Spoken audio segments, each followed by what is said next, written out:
juhari ing dalem antarane pira-pira wong bodho. Bainal juhari ing dalem antarane pira-pira wong bodho. Wa tadallulu utawi ngetingalangaken hina. Wa tadallulu utawi memperlihatkan hina iku zinatul muta'allimi perhiasane wong kang belajar. Wa tadallulu utawi memperlihatkan hina iku zinatul muta'allimi perhiasane wong kang belajar.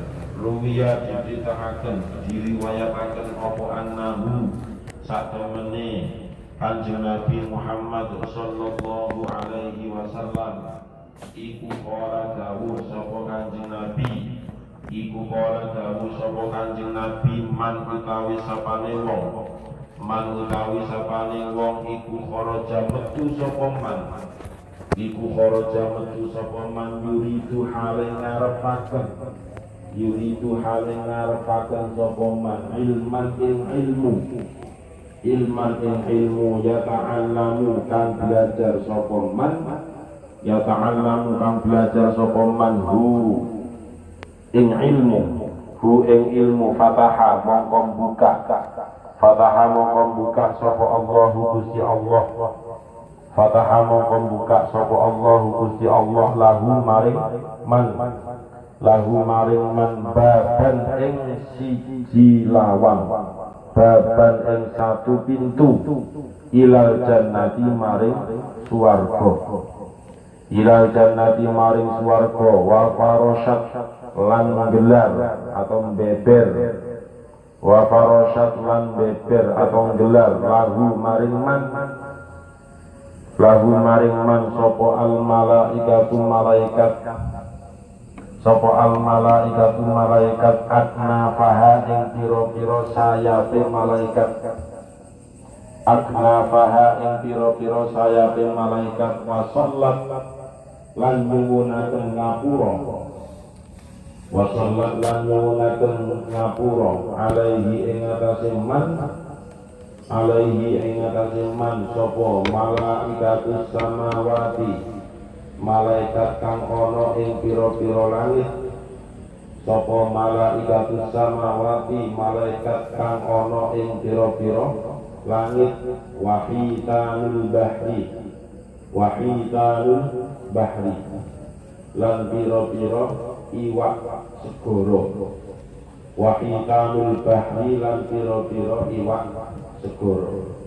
Rawan riwayataken hu ing hadis sapa Abu Ya'la. Wa tarkul minnati yang ketujuh. Wa tarkul minnati utawi ninggal undat-undat.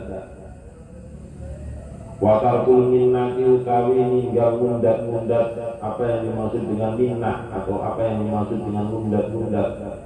Ayat tegese tarku ti'dadis sonaihi. Ayat tegese tarku ti'dadis sonaihi ninggalaken ngitung-ngitung pira-pira penggaweane. Ayat tarku ti'dadis sonaihi ninggalaken ngitung-ngitung pira-pira penggaweane, pira-pira perbuatan. Iku zinatul ihsani perhiasane perbuatan bagus. Iku zinatul ihsani perhiasane perbuatan baik, perbuatan bagus. Ai tegese fi'lil hasani agawe kebagusan. Ai tegese fi'lil hasani agawe kebagusan. Wal khusyu'u nomor 8 wal khusyu'u lan wal khusyu'u tawi khusyuk wa huwa tawi khusyuk iku al khawfu wedi al khawfu takut ada ilmu kang langgeng fil qalbi ing dalem ati iku zinatus sholati perhiasane sholat.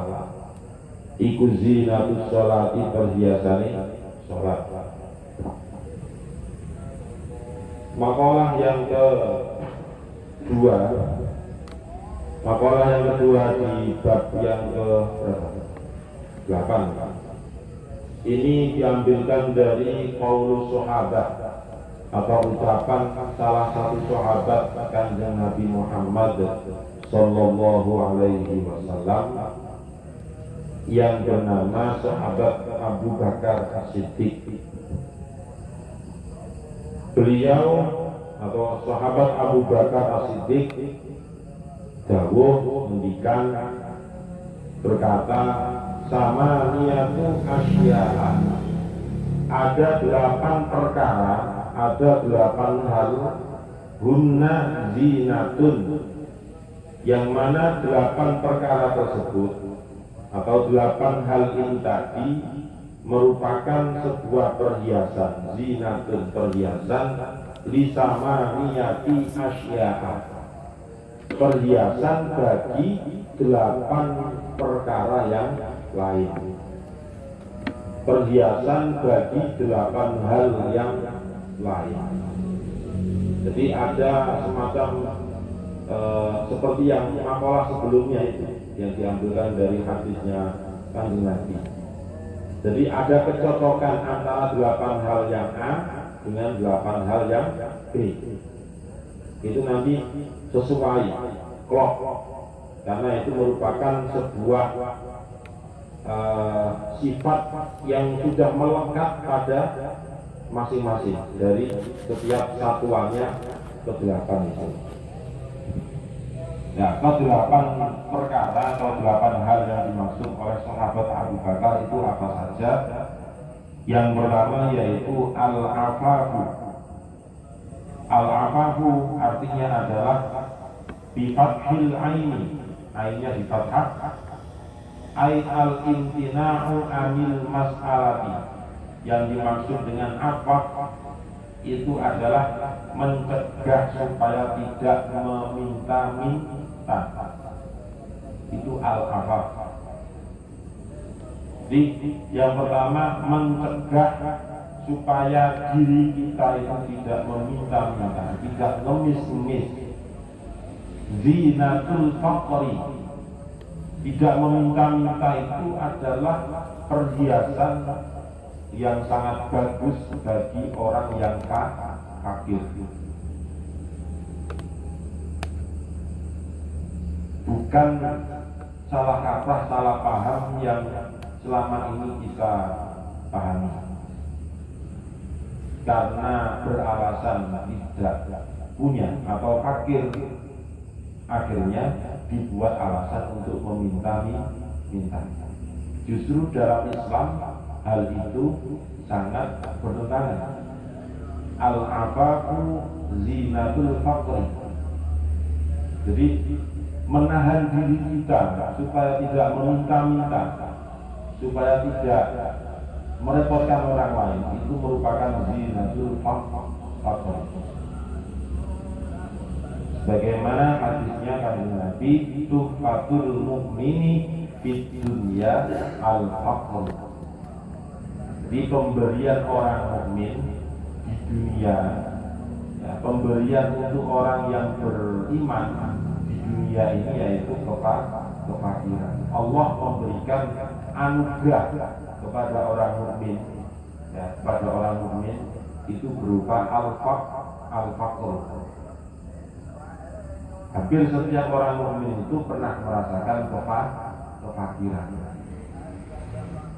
Nah, kefakiran itu tidak hanya kefakiran dalam harta, tetapi kefakiran yang lain selain harta juga bisa. Tetapi yang dimaksud di zinatul faqri di sini adalah cenderung kepada harta, kepada duniawi. Itu yang pertama. Jadi al-afaf itu lawannya adalah atau gandengannya, klopnya adalah al-faqr. Jangan disalahpahami seperti dibuat alasan sehingga orang Islam itu dihalalkan untuk meminta-minta dan sebagainya. Kalau di negeri Cina 2019 itu orang nulis itu sudah pakai barcode ya. Jadi di sebelahnya itu ada barcode. Kalau pengen ngasih ya tinggal scan barcode-nya. Itu Cina 2019 ya. Indonesia pakai omblong. Bun mas, bah, juga tak koba, deklarasi bah. Dan di Cina yang menempel, tinggal scan barcode-nya, otomatis tertransfer sama sendirinya. Begitu canggihnya Cina. Indonesia belum. Karena orang masyarakat atau orang di masyarakat itu memahami nulis kok pakai HP itu kan nggak pantas, walaupun kadang berbalik arah ketika orang yang meminta-minta ternyata rumahnya rumah gedong, tingkat, kendaraannya banyak mewah, itu ya. Makanya Islam al-afaf zinatun faqr. Nah, dalam ruang lingkup kita santri tak melinting-melinting apa untuk jaduan, nah itu ya. Tak melinting-melinting apa ya apa itu aja jaduan. Tetapi nanti dikai tanpa no. Kalau dikasih ya diterima dengan baik. Tapi jangan sampai meminta.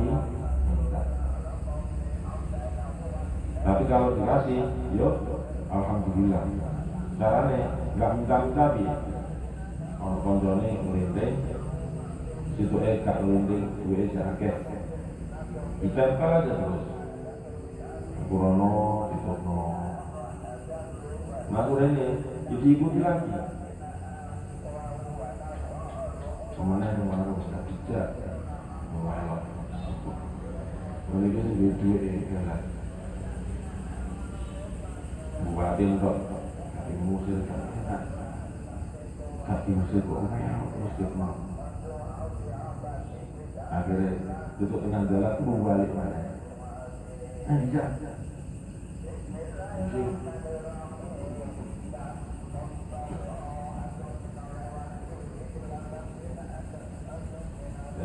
Jadi jangan menjadi jiwa yang meminta-minta. Orang yang minta-minta itu kan berarti merepotkan orang lain. Ya, perhiasannya orang fakir itu ya tidak meminta-minta itu. Justru orang fakir kok meminta-minta itu elek gitu. Orang fakir kemudian meminta-minta itu jelek. Bukan termasuk akhlakul karimah di dalam agama Islam ini. Jadi jangan salah paham, jangan salah persepsi. Nah, itu yang pertama. Wasyukru zinatun ni'mati. Yang kedua, orang yang bersyukur atas karunia Allah berupa nikmat yang telah diberikan kepada hambanya, itu merupakan sebuah perhiasan, sebuah anugerah yang luar biasa. Karena dengan cara syukur itu sababun li'idqa'in ni'ami al-mawjudah, supaya nikmat yang sudah diterima itu tetap bako itu kekal, tetap ada gitu. Misalnya Adriana itu dikaruniai bisa membuat kamus Arab Indonesia. Ngalai Al-Nawir maklum S1 Al-Azhar Kairo. Nah, setelah proses penyusunan kamus itu selesai, terus diucapkan yang namanya syukur. Itu kan sebuah kenikmatan yang sudah ada. Dia bisa menciptakan kamus, itu sebuah kenikmatan. Kenikmatan itu sudah muncul. Wujud ada, kelihatan. Nah, supaya itu tidak hilang, bahkan lebih supaya kekal, maka ya dengan cara bersyukur. Ya, alhamdulillah, atau bil hal atau bil fi'li syukurnya kesaburan misalnya.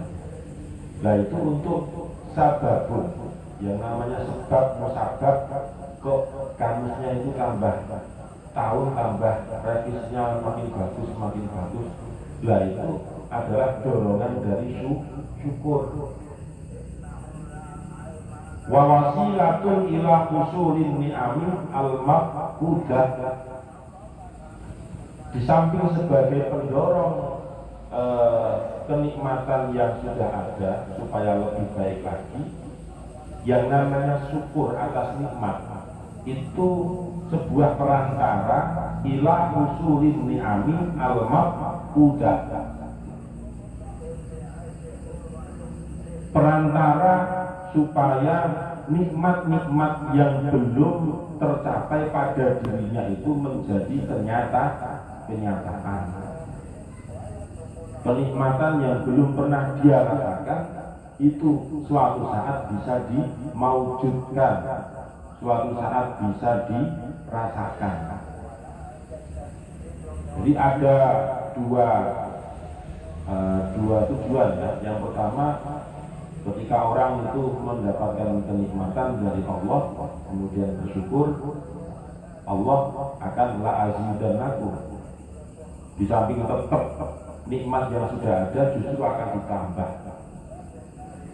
Nah, di samping itu dengan dorongan bersyukur, maka Allah juga nantinya akan memberi kenikmatan yang belum pernah dirasakan oleh orang yang bersyukur itu tadi.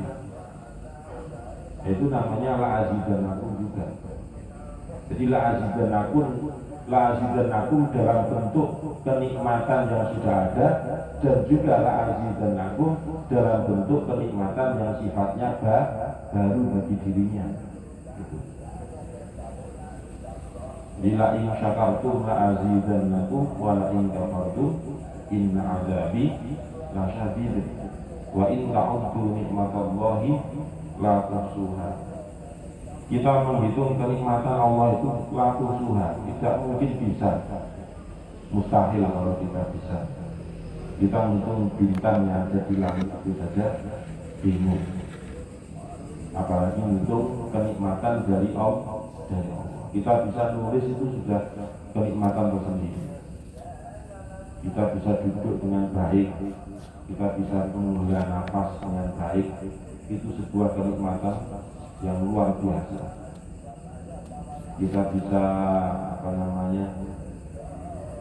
ngomong dengan baik, itu ya kenikmatan yang luar biasa. Nah, terkadang manusia itu kenikmatan yang sudah ada pada diri kita tidak disyukuri dengan baik, ya akhirnya oleh Allah satu persatu dicabut. Nah, cara mensyukuri nikmat itu kan banyak caranya. Dengan cara takwa, yaitu menjalankan perintah Allah, menjauhi segala larangan, itu termasuk mensyukuri nikmat. Punya tangan dipakai takbiratul ihram, itu apik, nikmat, syukur. Punya telunjuk dipakai untuk asyhadu an la ilaha illallah, itu juga sebuah tanda syukur. Tapi ojo teman-teman,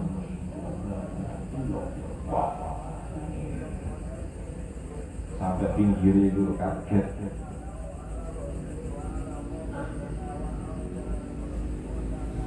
Nah, sudah dikasih kenikmatan tapi tidak digunakan dengan baik, itulah yang satu persatu nanti akan dicabut nikmatnya.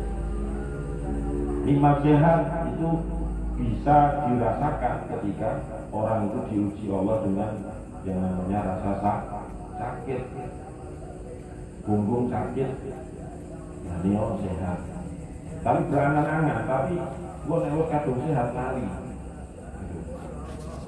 Misalnya, gue pas durung hatam, soalnya durung hatam, dia itu berusaha gue hatam, masuk di bawah motor, di nador, itu bina 10 juz aku sanggup. Belum hatam, tapi harus hatam, itu seakan-akan lupa dengan janjinya sendiri ketika belum apa.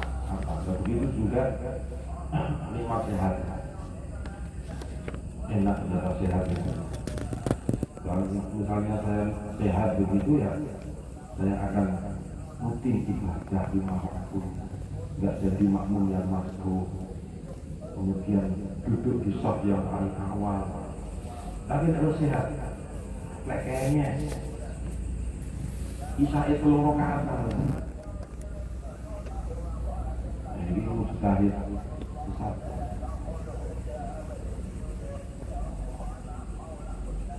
Nah itulah manusia yang tidak bisa komitmen dengan janjinya sendiri supaya bisa lebih baik. Itu hanya nomor 2, syukur atas karunia yang berupa nikmat dari Allah dalam bentuk apapun kepada kita semuanya. Nikmat sehat, nikmat bisa ngambil nafas gratis, nggak bayar, coba bayar. Oke, itu surya yang bukan bayar dari nafas, mending dari nafas aja diurut. Tapi oleh Allah semua itu kan tidak pernah diperhitungkan. Nantinya akan dimintai pertanggungjawaban. Dan yang kedua, yang ketiga, wassabaru zinatul bala. Yang namanya sabar itu perhiasan bagi orang yang terkena ujian atau cobaan. Dicoba oleh Allah hati ini hilang, sabar. Kok kalau Gusti Allah ditambah hilang, kena bujuk pulsa masa juga sabar. Itu saking sayangi Gusti Allah karo awakmu. Kok maling ngono diuji mana sing luwih gedhe. Manusia bodoh itu kan. Itu saking sayangnya Gusti Allah dengan dirimu. Dan orang yang seperti itu hikmahnya adalah diangkat derajatnya oleh Allah. Jadi khusnudon saja, jangan seudon kepada Allah.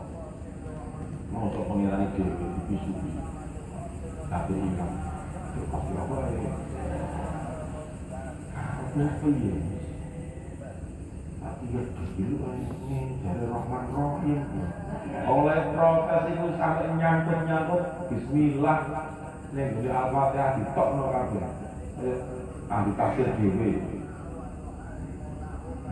Rahman. Wong sampean diwokno. Sehingga itu disugi ya. Zaman kan itu namanya gerak sabar. Tapi sabar itu susah ya. Asli susah. Kenapa kok susah ya? Kalau mudah ya banyak manusia itu yang menjadi manusia pilihan. Sabar itu susah. Sekelas Nabi saja diuji oleh Allah dengan kesabaran. Nabi Khidir ya, Nabi Musa nggak sanggup itu. Justru hubui. As-sabru sitrun minal qulubi wa 'aunun 'alal khutubi. Sabar itu penutup ya bagi sesuatu yang membuat sedih, membuat sumpah. Sabar itu adalah sesuatu yang bisa menutupi kesedihan, kerupakan, kesulitan, membuat makalah belum selesai. Ya sabar, tetapi sabarnya kan tidak harus diam diri, harus ada tetap ikhtiar, usaha untuk selalu tepat waktu menyelesaikan tugas. Wa aunun 'alal khutubi, dan juga pertolongan bagi penyelesaian sesuatu yang sulit. Itu ya sabar. Jadi sabar itu bisa menutup sesuatu hal yang al-qurub itu dari sumpah itu dengan cara sabar. Isu goreng-goreng orang cara sabar. Lalu tiket gak benar goreng-goreng meh misalnya gitu. Lalu gak tani tak melok jamaah dulu. Itu kan akhirnya numpuk kesumpekan seharian untuk itu. Ya kuncinya ya sabar. Tapi sabar tidak, jangan dipahami dengan cara berdiam diri, tapi dipahami dengan sabar dan berusaha untuk besoknya bisa lebih baik. Jangan mengulangi kesalahan yang sama di hari berikutnya. Kalau tetap mengulangi kesalahan yang sama itu namanya tidak sabar. Dari ndos alias eok, klopo, alias hula-hulu, alias wis ngelek-elek toh. Begitu juga sahabat Ali bin Abi Thalib, dawuh as-sabru maqiyatun la taqbu wal qanaatu saifun la yanbu. Kesabaran itu adalah sebuah tunggangan yang tidak akan bisa terjungkal. Karena kuat. Orang sabar itu berarti kuat. Kata. Ini hilang, tapi yang dulu kuat. Kuatnya lepol penghasilannya. Lu ini ujian dan cobaan, digojoki terus dari wong angkat, tapi belum sabar. Ya sesuai dengan makolahnya iki sahabat Ali. As-sabru maqiyatun la taqbu. Wong sabar, sebelum itu itulah tatakan lama-lama. Mentalnya menjadi mental baja. Tapi nek goblok pisan langsung.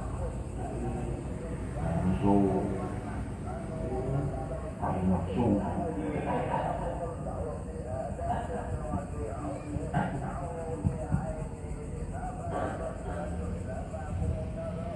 Atau ngelok balik gitu ya, buat balik, tapi langsung gratis di kalisannya. Itu berarti belum sabar. Jadi sabar itu jangan dipahami berdiam diri, pasrah dengan keadaan, bukan. Sabar itu yang selalu berusaha sekuat tenaga untuk bangkit. Karena sabar itu pasti dikaitkan dengan sebuah ujian dan cobaan. Kendali eger misalnya sabar. Tapi sabar kan tetap dia mencari, gitu loh. Kalau dia nggak mencari, itu demi pasrah dengan keadaan. Ya siapa tahu kentir, atau ini bumi, digoreng isi di sekitarnya gitu. Dicari nggak ada, ya sudah. Berdoa kepada Allah, semoga Allah memberi ganti yang lebih baik. Dulunya eger biasa, kemudian eger yang ada talinya sampai dengkul. Modelnya, kalau nggak di gunung nggak bakalan bisa lepas. Wal qanaatu saifun la yanbu. Orang yang qanaat, yang menerima pemberian dari Allah dengan hati yang lapang. Saifun la yanbu itu ibarat pedang yang tidak akan bisa tumpul, selalu tajam. Jadi menerima pemberian dari Allah, menerima rezeki dari Allah berapapun dikasih, alhamdulillah, qanaah. Jangan tambah merasa kurang. Nah makanya saya berkali-kali bilang ngaji Nasoihul Ikhwan itu melakoni sulitnya bukan main, karena yang diserang, karena yang disasar tujuan utamanya itu adalah masalah hati. Ini kebanyakan Nasoihul Ikhwan itu adalah berbicara tentang tasawuf, kesufian. Kita kadang-kadang nutup ke sana ya. Tapi apa salahnya kita itu mengaji dan mengkaji, walaupun nggak sampai 1%-nya, mungkin 0,sekian% lah kita bisa melaksanakan. Minimal tak makolah tok loh. Dari sekian makolah, dari 10 bab yang ada di Nasoihul Ikhwan ini. Kalau cuma keluar-keluar ini gampang, tapi prakteknya itu luar biasa sulitnya. Wattawadhu zinatun hasanah. Wallahu a'lam bishawab. Al-Fatihah. A'udzu billahi minasyaitonir rajim. Bismillahirrahmanirrahim. Alhamdulillahirabbil alamin arrahmanir rahim maliki yaumiddin. Iyyaka na'budu wa iyyaka nasta'in ihdinas siratal mustaqim. Siratal ladzina an'amta 'alaihim ghairil maghdubi 'alaihim waladdallin. Amin. Bismillahirrahmanirrahim. Subhanakallahumma wa bihamdika asyhadu an la ilaha illa anta astaghfiruka wa atubu ilaik. Subhanakallahumma wa bihamdika asyhadu an la ilaha illa anta astaghfiruka wa atubu ilaik. Subhanakallahumma wa bihamdika asyhadu an la ilaha illa anta astaghfiruka wa atubu ilaik. Semoga bermanfaat. Assalamualaikum warahmatullahi wabarakatuh.